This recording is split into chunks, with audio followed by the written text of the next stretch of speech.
To understand the Ohka, we need to understand the situation Japan found itself in by 1944. And honestly, it was catastrophic. Just 3 years earlier, Japan had been riding high. Pearl Harbor had been a stunning success.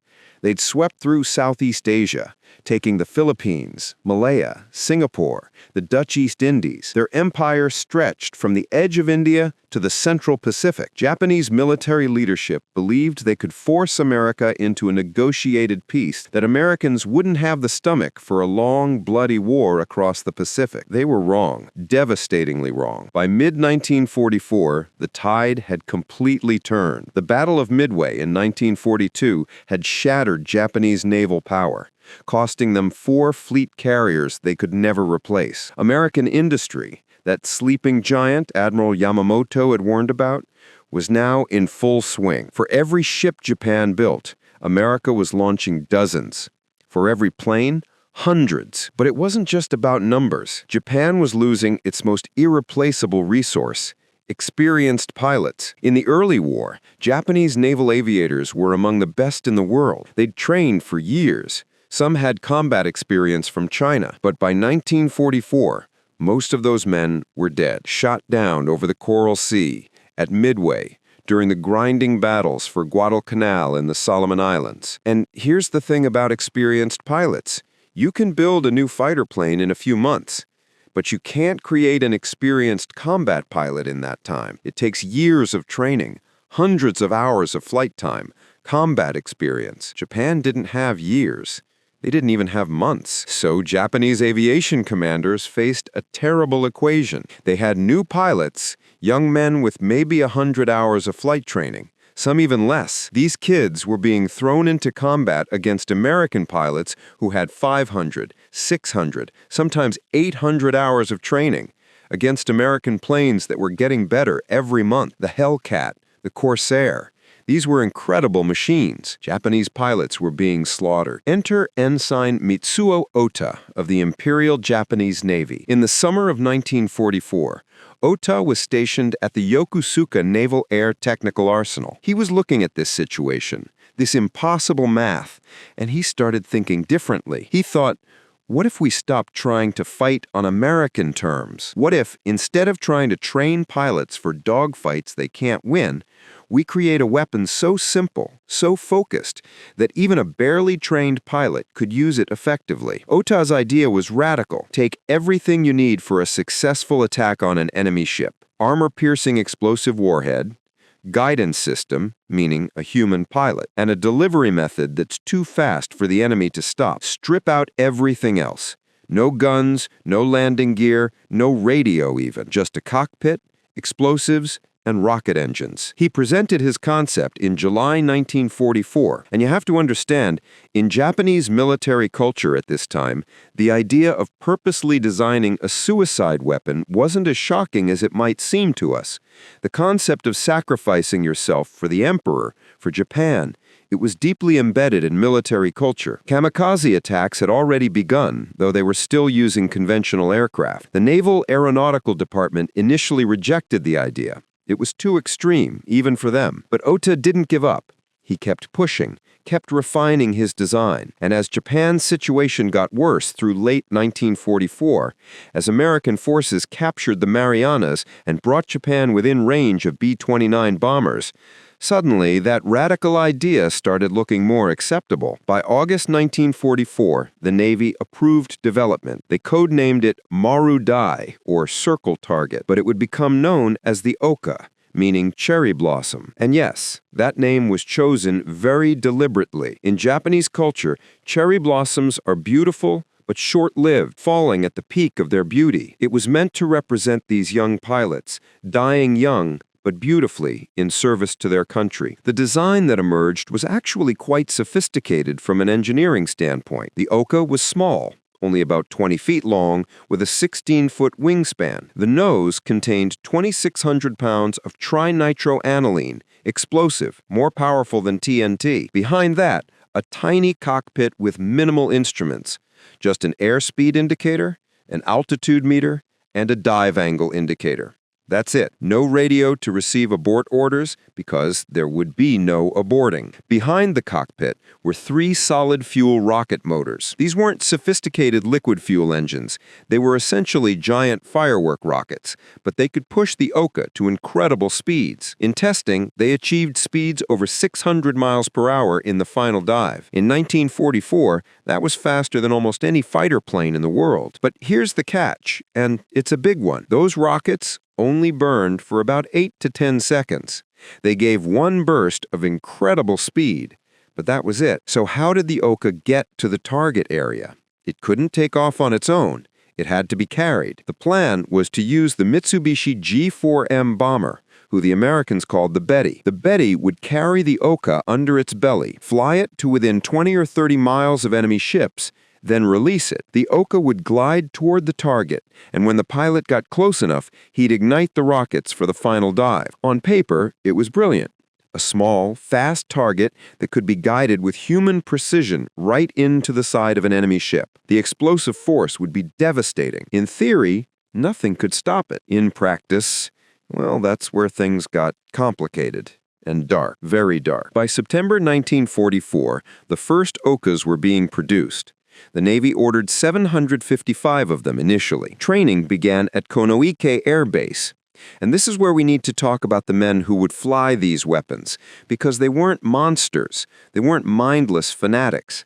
They were mostly very young men, products of their culture and their desperate times. Chapter 2. The Pilots, Young Men, and an Impossible Choice. Let's talk about who these pilots were, because I think this is where the story gets really human, really tragic. When we hear about kamikaze pilots or suicide attacks, I think there's a tendency to imagine these men as brainwashed zealots, eager to die, somehow different from us. And that's not accurate. That's not fair. These were young men, most of them in their late teens or early 20s. They had families, dreams, fears. They were human beings facing an impossible situation. The pilots selected for Ohka training came from different backgrounds. Some were student reservists, college students who'd been drafted. Others were young, regular Navy pilots with minimal training. A few were more experienced flyers who volunteered, true believers in the mission. But the majority were just young men who found themselves swept up in something much larger than themselves. The training unit was officially called the 721st Naval Flying Corps, but it was better known as the Jinrai Batai, the Thunder Gods Corps. The name itself tells you something about how this mission was being framed, not as a desperate last resort, but as something divine, powerful, honorable. Training for the Ohka was surprisingly brief, partly because there wasn't much to train for. The pilots needed to understand the basic controls, how to guide the aircraft in its glide, when to fire the rockets. That was essentially it. Some pilots got to make 1 or 2 practice runs in training gliders that simulated the Ohka's flight characteristics. Others got even less. By early 1945, with American forces closing in, some pilots were sent on missions with almost no training at all. And here's something that's important to understand. While Japanese military culture emphasized sacrifice and loyalty to the emperor,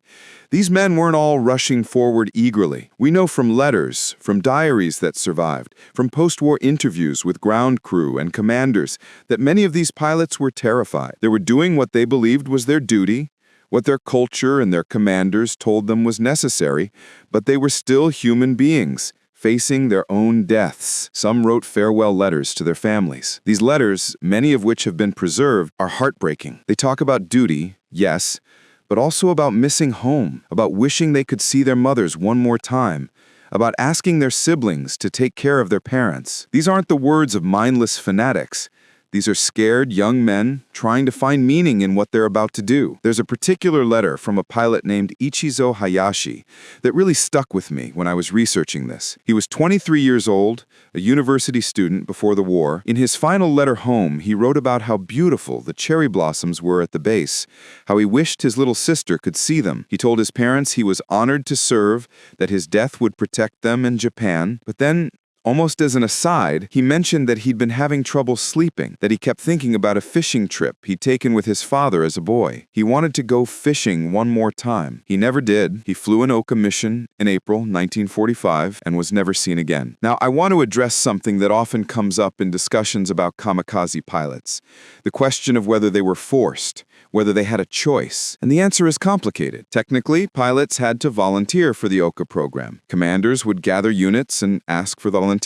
But the social pressure was immense. Japanese military culture at the time made refusing almost impossible. If everyone around you is stepping forward, if your commander is watching, if you've been raised your entire life with the idea that dying for the emperor is the highest honor, can you really call that a free choice? Some pilots did refuse, or tried to. We know of cases where pilots claimed illness, where they tried to fail their training. Usually they were quietly reassigned, sent to other units, but they faced enormous shame, and their families sometimes faced consequences too. In a society where family honor meant everything, that was a powerful deterrent. There were also practical reasons why some volunteered. By 1945, being a regular pilot was often a death sentence anyway. You'd be sent up in an inferior plane against overwhelming American forces. Many pilots figured that at least with the Ohka, their death would definitely achieve something, would definitely strike at the enemy. It was choosing the manner of your death more than choosing death itself. The training base at Konoike became a strange place. On one hand, there was an attempt to make it noble, spiritual. Pilots participated in ceremonies, wrote their final letters, prepared themselves mentally for death. Shinto priests would bless them. There were formal rituals. But on the other hand, these were still young men. Between training sessions, they'd joke around, play cards, write poetry. Some would get drunk on sake, trying to forget what was coming. The ground crews, the mechanics who maintained the Ohkas, many of them became close with the pilots. They knew they were essentially preparing these young men's coffins. One ground crew member, a man named Nagatsuka, wrote after the war about what it was like. He said the hardest part was the day before a mission. The pilots would be nervous, excited, terrified all at once. Some would be completely calm, almost serene, having made peace with their fate. Others would be visibly shaking. He remembered one pilot, couldn't have been more than 19, who threw up repeatedly the morning of his mission from sheer terror. But when the time came, he climbed into that Ohka and flew anyway. What strikes me about all of this is how it shows both the best and the worst of humanity. These young men showing incredible courage, facing death with dignity, trying to protect their country and families, but at the same time they were being used, sacrificed by leaders who'd led Japan into an unwinnable war and now couldn't admit it. They were victims as much as they were warriors. The first operational Ohka unit was designated the 721st Naval Flying Corps, and by early 1945, they were ready for combat deployment. The pilots had trained, the weapons were built, the Betty bombers that would carry them were prepared, but now came the real test. Would this weapon actually work in combat? Could it really turn the tide of the war, or at least make the Americans pay a terrible price? Would these young men's sacrifices mean anything? The answer, as we'll see in the next chapter, was complicated and tragic in ways nobody expected. Chapter 4: The Frozen Survivors. Aftermath of the Arctic Disaster. The final days of Operation PQ-17 unfolded like the slowing heartbeat of a dying beast, uneven, painful, and marked by a terrible quiet. By early July, the Arctic had become a graveyard of twisted metal, drifting debris, and faint oil slicks shimmering under the midnight sun. The radio silence across the broken convoy told its own story. Ships were gone. Men were gone, and what little hope remained was trapped beneath the ice-cold waters of the Barents Sea. The survivors were the ones who had witnessed too much, endured too much, and were still breathing only because fate had not yet chosen otherwise. For the Soviet rescue teams searching the far horizon, finding survivors was like chasing ghosts. The ice swallowed everything.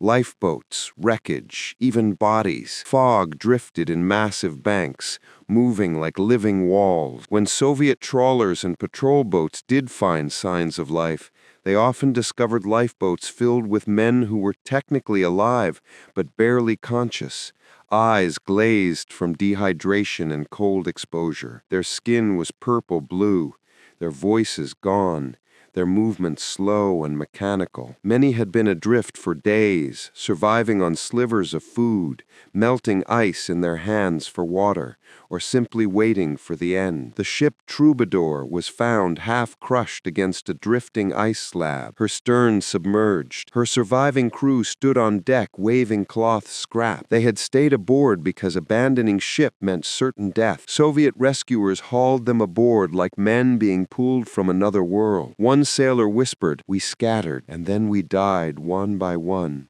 before passing out. His words would later echo through Allied intelligence rooms like a curse. Other survivors described moments that felt unreal, almost hallucinatory. The Arctic sun never fully set, leaving exhausted men trapped in a twilight that made sleep impossible. Some sailors swore they saw distant ships that weren't there, phantom silhouettes on the fog line. Others reported hearing voices carried on the wind. A few lifeboats drifted so long that men began rationing their own sanity, choosing silence over panic, stillness over fear. When a Soviet pilot spotted one raft from the air, he wrote that the men inside looked like statues made of froth, unmoving until rescue crews physically touched them. Not all ships found sanctuary. The Empire Byron, limping north toward Novaya Zemlya, was struck by another air attack just as the coastline came into view. Her crew abandoned ship into an ocean where ice drifted like white knives. By the time a Soviet vessel arrived,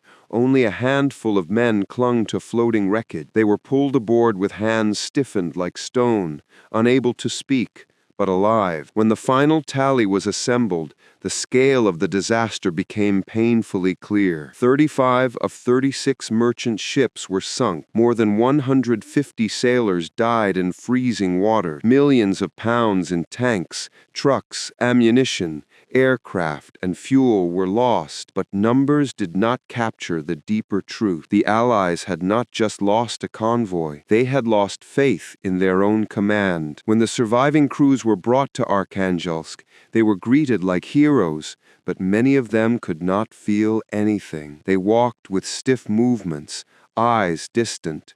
They spoke little. One British officer described them as haunted men who seemed older than they were. Even the Soviet workers unloading the remaining cargo noticed how silent the survivors were. They expected cheering, relief, even a sense of accomplishment. Instead, they saw trauma. Back in Britain, the news hit like a punch to the chest. Rumors spread long before official reports arrived. Families wrote letters that went unanswered. Naval officers whispered about the scattering order, who had given it, why it had been issued, and whether the Admiralty had panicked. Some believed Hitler's super battleship Tirpitz had truly moved out to attack. Others insisted it had never left its fjord. What was certain was that no convoy had ever suffered losses like this, not even close. The Admiralty's explanation that scattering was the safest choice rang hollow. Sailors who had survived called it madness. Commanders protested that abandoning the convoy broke every rule of naval warfare. Even American newspapers, normally cautious with criticism,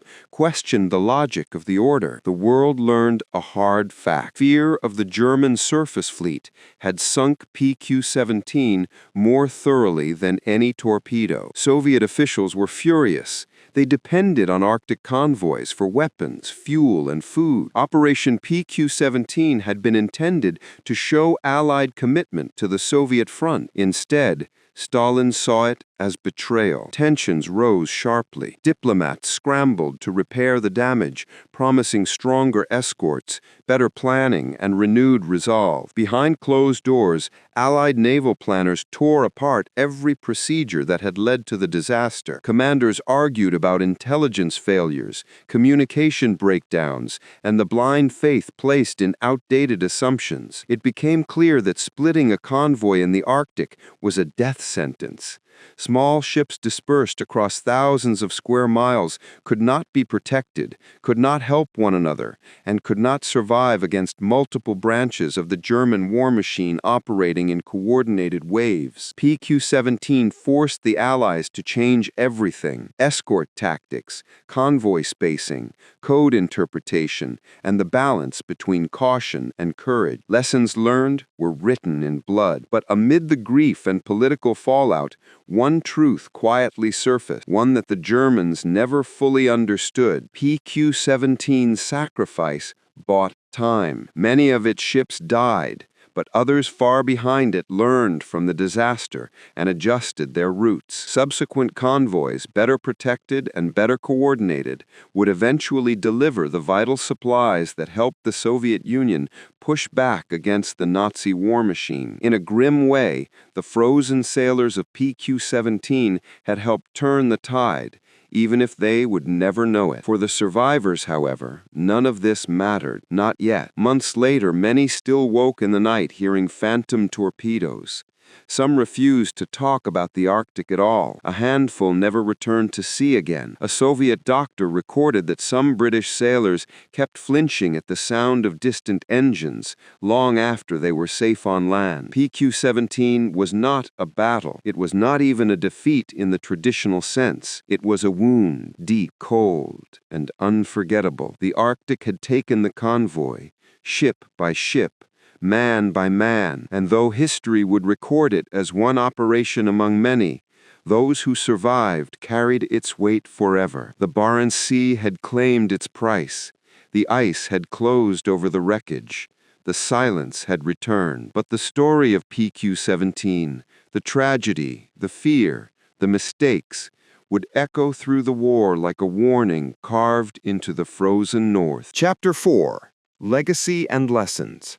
What the Ohka tells us about war. So here we are, 80 years later, talking about the Ohka. And I think it's worth asking, why? Why does this weapon, which was ultimately a failure, which saw limited use, why does it still fascinate and disturb us? I think it's because the Ohka represents something fundamental about war, about what happens to human societies when they're pushed to the absolute brink. It's a lens through which we can examine some really uncomfortable questions about sacrifice, about the value of human life, about how far is too far. Let's start with the most obvious question. Was the Ohka a war crime? This comes up a lot in discussions about Japanese suicide tactics. And legally, the answer is complicated. There's nothing in international law that says a nation can't ask its soldiers to undertake suicide missions. Soldiers are expected to risk their lives. That's inherent to warfare. And arguably, what's the moral difference between a pilot flying an Ohka and a soldier throwing himself on a grenade to save his squad, or charging a machine gun nest, or any of the countless other situations where soldiers knowingly sacrifice themselves? But I think there's something different about the Ohka. It wasn't about a soldier making a split-second decision in combat to sacrifice himself for his comrades. It was a systematic, planned, engineered system whose sole purpose was to turn young men into weapons. The weapon couldn't work without the pilot's death. That's different. And it raises questions about the responsibility of military and political leadership. By 1945, Japan's leadership knew the war was lost. They'd known for a while, yet they continued to sacrifice these young men, not because it would lead to victory, but because surrendering would mean losing face, would mean admitting they'd been wrong. How many of those 50-plus Ohka pilots, how many of the thousands of other kamikaze pilots died not to protect Japan, but to protect their leaders' pride? After the war ended in August 1945, the Americans captured several intact Ohkas. They studied them, tested them, displayed them. Today, you can see preserved Ohkas in museums in the United States, Japan, and the United Kingdom. They're small, these weapons. When you see one in person, it's shocking how cramped that cockpit is. You can barely imagine a person fitting in there, let alone making the conscious choice to ride it to their death. American forces also found Ohka production facilities and storage areas. At one facility on Kyushu, they discovered over 500 Ohkas in various stages of completion. If the war had continued, if the planned invasion of Japan had happened, those would have been used. Thousands more young Japanese men would have died. And it wasn't just Ohkas. The Japanese military was developing other suicide weapons for the defense of the home island. Suicide torpedoes called kaiten, suicide boats packed with explosives, suicide divers with mines.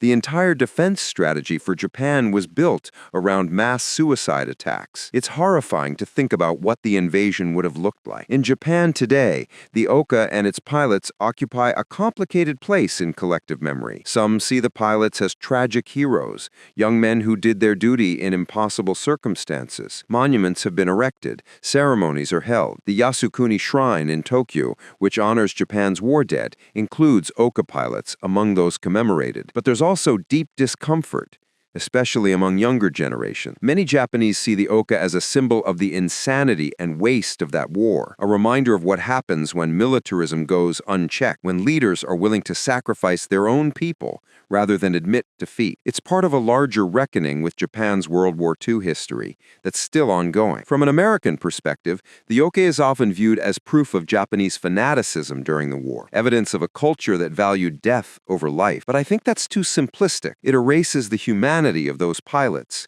reduces them to stereotypes, and it ignores the uncomfortable fact that America, faced with similar desperation, might have made similar choices. We'll never know, because America never faced the existential threat Japan did in 1945. What we can say is that the Ohka failed at its intended purpose. It didn't change the course of the war. It didn't save Japan. It didn't even significantly slow down American forces. What it did do was kill a lot of young men on both sides in exchange for very little strategic gain. And maybe that's the real lesson of the Ohka. Not about Japanese culture or kamikaze mentality or any of that, but about the reality of war itself, especially total war. When nations commit everything to conflict, when the stakes become all or nothing, the line between military necessity and atrocity gets blurry. Those young men who flew the Ohka, they were brave. I don't think anyone can deny that. Facing your own death with open eyes, staying calm enough to guide a rocket bomb into a target while knowing you have seconds left to live, that takes extraordinary courage. But courage doesn't mean a cause is just. Bravery doesn't make a tactic ethical. I've spent a lot of time researching this topic, reading accounts from survivors, from families, from American sailors who were there. And one thing that strikes me is how much everyone involved, on all sides, was trapped by their cultures, by their governments, by circumstances beyond their control. The Ohka pilots were trapped by duty and honor and propaganda. American sailors were trapped on ships in hostile waters, facing weapons they couldn't defend against. Japanese civilians were trapped under a government that would rather see them all die rather than surrender. Everyone was trapped by leaders, both American and Japanese, who'd started a war that spiraled far beyond anything anyone expected. The Ohka was built and used because Japan's leadership couldn't see any way out. They'd backed themselves into a corner where sending young men to certain death seemed like a reasonable option. That's what war, especially prolonged total war, does. It makes the unthinkable thinkable. It makes the unacceptable acceptable. Today, when we look at the preserved Ohkas in museums, I hope we see them not as curiosities or symbols of enemy fanaticism, but as warnings. Warnings about what happens when nations can't find off-ramps from conflict, when pride and ideology override basic humanity, when we forget that every life on every side has value beyond its utility as a weapon. Those young men deserved better. They deserved leaders who would have found another way. They deserved a world where riding a rocket to your death wasn't presented as the highest honor. They deserve to grow old, to fall in love, to see many more cherry blossom seasons. That's the legacy of the Ohka. Not the ships it sank or didn't sink, but the lives it consumed, and what those lives represent about the worst impulses of humanity at war.